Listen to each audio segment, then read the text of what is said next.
Taufikur Rahman. Oh sebentar. Sebelumnya ada lagi nggak ini? Coba. Oh ya, Taufikur Rahman. Mau bertanya Pak Kiai, apakah tawakal itu sama dengan menyerah? Tidak melakukan apa-apa dan bagaimana tawakal yang baik. Nah ini menarik nih, Prof. Sambil pertanyaannya Mbak Nindara Rolena tadi untuk menguatkan sedikit, tadi kan sudah dibahas agak panjang ya di awal tadi. Dan yang kedua tadi pertanyaan dari Pak Taufikur Rahman. Nah, monggo Prof. Terkait dengan definisi keimanan secara normatif mengarah kepada 3 hal.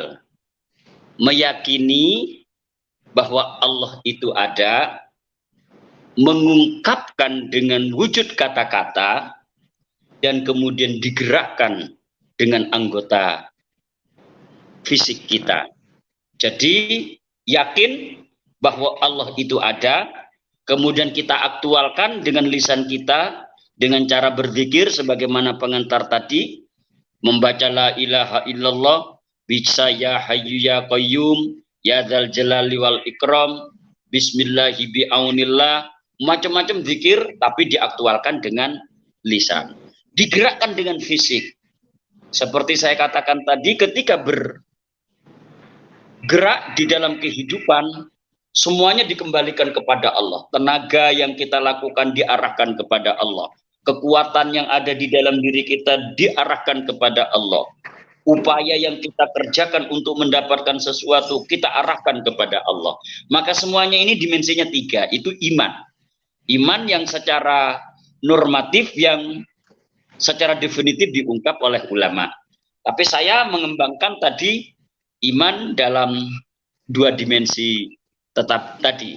Yang ini bisa masuk dalam konteks yang keimanan normatif sebenarnya. Maka 3 dimensi harus bergerak, yaitu dimensi keyakinan, dimensi pengungkapan melalui lisan, dimensi gerakan jawareh melalui bil arkan ini pun juga berjalan sebagaimana mestinya. Jadi 3 dimensi. Yang kedua, tawakal itu adalah proses akhir. Sebelumnya ada proses ikhtiar dulu.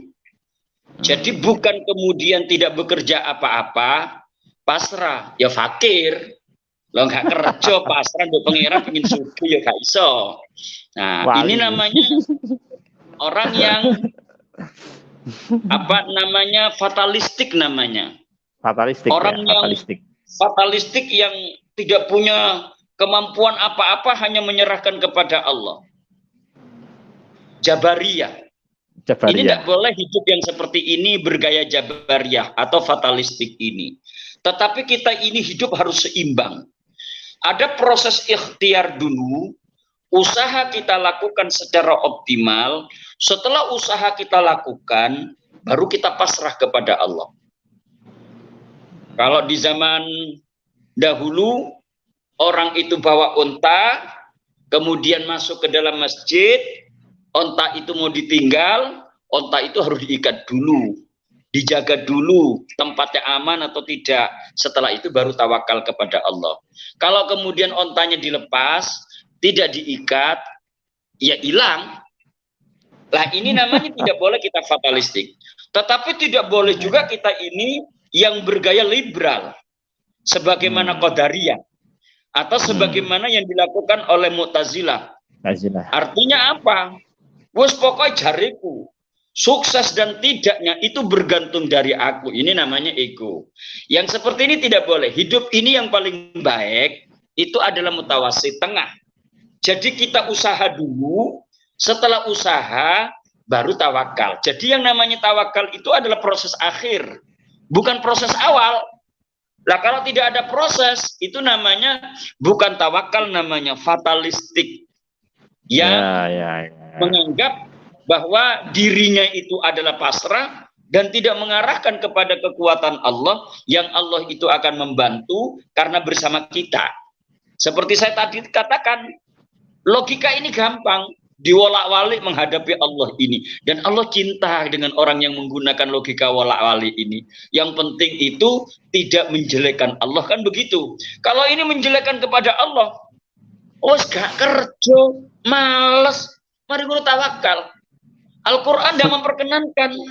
Karena Al-Quran itu mengungkap, innallaha la yughayyiru ma biqaumin hatta yughayyiru ma bi anfusihim. Sesungguhnya Allah ini tidak akan merubah nasib sebuah kaum kecuali kaum yang bergerak dinamis. Bahasa sekarang yang lagi keren itu move on. Selalu move on, kita bergerak dan lain sebagainya. Saya rasa itu setelah move on, baru kita ini menyerahkan secara keseluruhan dari usaha kita kepada Allah. Allah yang menentukan hasil. Tapi kita yakin apa yang kita lakukan pasti mendapatkan hasil yang baik kalau sudah kita melakukan sesuatu. Saya rasa itu.